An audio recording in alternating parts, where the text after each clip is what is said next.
میں نے سلام کا جواب تو دیا، لیکن حیران تھا کہ ان کو میرا نام کیسے معلوم ہوا کہ وہ بزرگ بول پڑے، اے عثمان، حیران ہونے کی ضرورت نہیں، میں حضرت خضر ہوں۔ میں ابھی بغداد میں شیخ عبد القادر جیلانی کے پاس تھا۔ انہوں نے مجھ سے کہا کہ راہ میں ایک مسافر ملے گا، اسے میرے پاس بھیج دینا۔ اے عثمان، تجھے مبارک ہے کہ اس زمانے میں شیخ جیلانی تمام اولیاء کے سردار ہیں اور تم ان سے علم سیکھو گے۔ عثمان رحمۃ اللہ کہتے ہیں کہ میں راہ چل رہا تھا، بس صرف اکیلا، اور خضر علیہ السلام سے بات کر رہا تھا۔ مجھے کچھ پتہ ہی نہ تھا کہ کتنا سفر ان کے ساتھ طے کیا اور کہاں تک پہنچ گیا۔ تھوڑی دیر کے بعد میں نے اپنے آپ کو بغداد شریف کے شیخ جیلانی کی خانقاہ میں کے دروازے پر پایا۔ حضرت خضر علیہ السلام نے تو غائب ہو گئے تھے۔ اندر داخل ہوا تو غوث پاک نے مجھے دیکھتے ہی فرمایا، مبارک ہو تمہارا آنا اے عثمان، جسے اللہ نے کبوتروں کے ذریعے رہنمائی کی تھی اور اس نے جو راہ دکھائی تھی، اس کے بعد آپ نے اپنی ٹوپی اپنے سر پر رکھ دی، جس سے میرا دل اور دماغ ٹھنڈا ہو گیا اور ہر چیز مجھ پر روشن ہو گئی، اور قریب تھا کہ میں بے ہوش ہو جاؤں۔ آپ نے اپنی چادر میں مجھ پر ڈال دی، اس سے میرا حوصلہ بلند ہو گیا، اور حضرت غوث پاک نے اتفاق اکیلے میں عبادت کا حکم دیا۔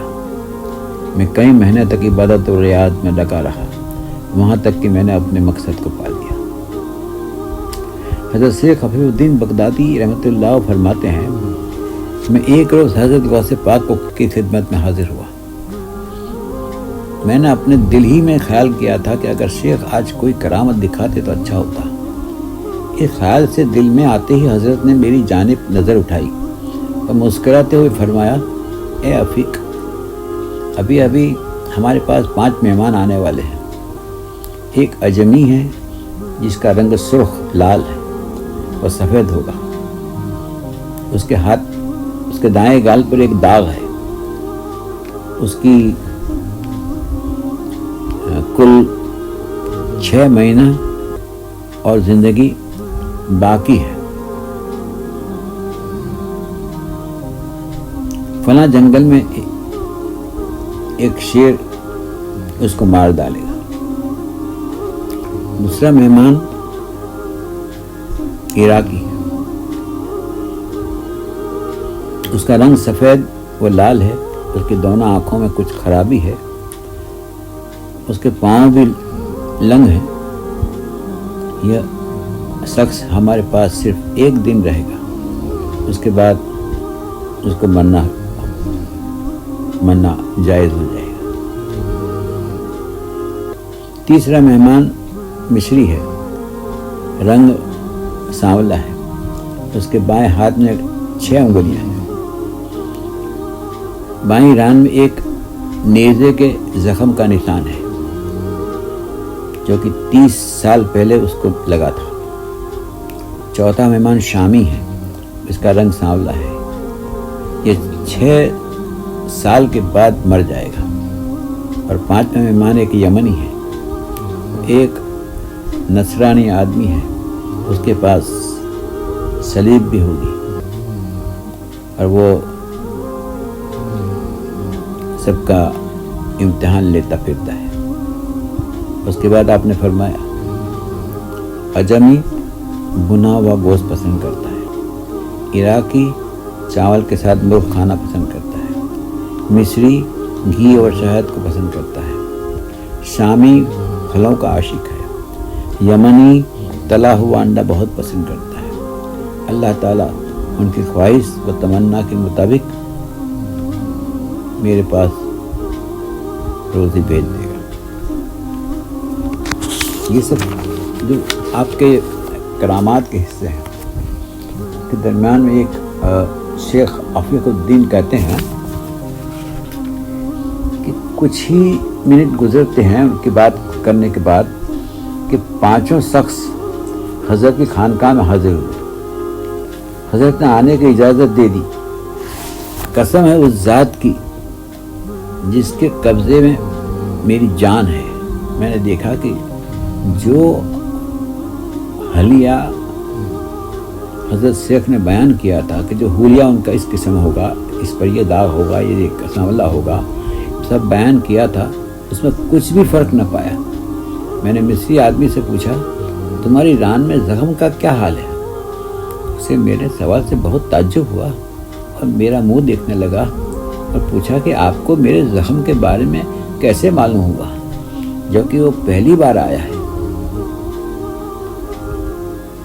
ہم سب انہی باتوں کے لگے تھے کہ شیخ رحمۃ اللہ علیہ کے پاس خادم آیا اور کہا کہ حضور کھانا حاضر ہے.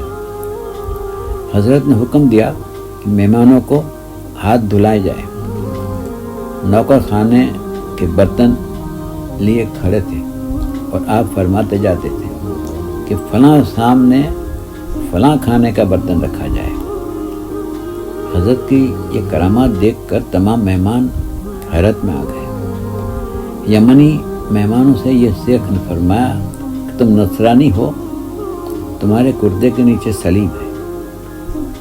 نصرانی مہمان کی یہ کرامت دیکھ کر فوراً اسلام قبول کر لیا اور آپ کا سچا مرید بن گئے.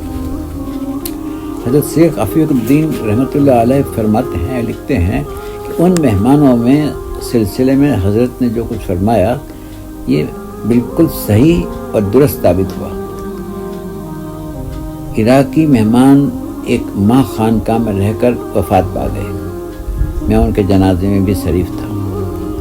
شامی مہمان کے بارے میں معلوم ہوا کہ پورے 7 سال کے بعد وفات پا گیا.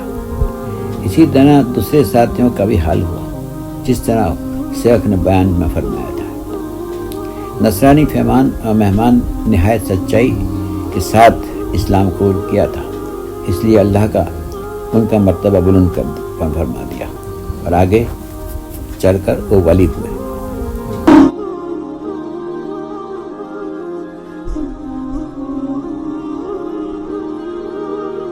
یا الہ العالمین بہر محمد مصطفیٰ صلی اللہ علیہ وسلم اور علی و فاطمہ حسن حسین مجتبیٰ بخش ہمارے سب گناہ اور کر کرم رب کریم. رزق و روزی جاہ و عزت صبر تندرستی تو سب کر ہمیں عطا. سید و سلطان و فقیر و خواجہ و مختوم و غریب بادشاہ و شیخ و درویش و ولی و ہم حبیب. سخت مشکل میں پھنسے ہیں لوگ خبر دلگیر ہیں, از برائے پنجتن یا غوث العظم دستگیر. فضل کر یا رب محمد مصطفیٰ کے واسطے, ہو تو پھیر پنجتن غوث الورا کے واسطے. یا ایھا المشتاقون بنور جمالہ صلوا علیہ وآلہ وصحبہ وسلموا تسلیما. اللہم صلی علی سیدنا محمد وعلی آل سیدنا محمد وبارک وسلم. فضل کر یا رب محمد مصطفیٰ کے واسطے, و طفیل پنجتن غوث الورا کے واسطے. ربنا آتنا فی الدنیا حسنۃ وفی الآخرۃ حسنۃ وقنا عذاب النار. السلام.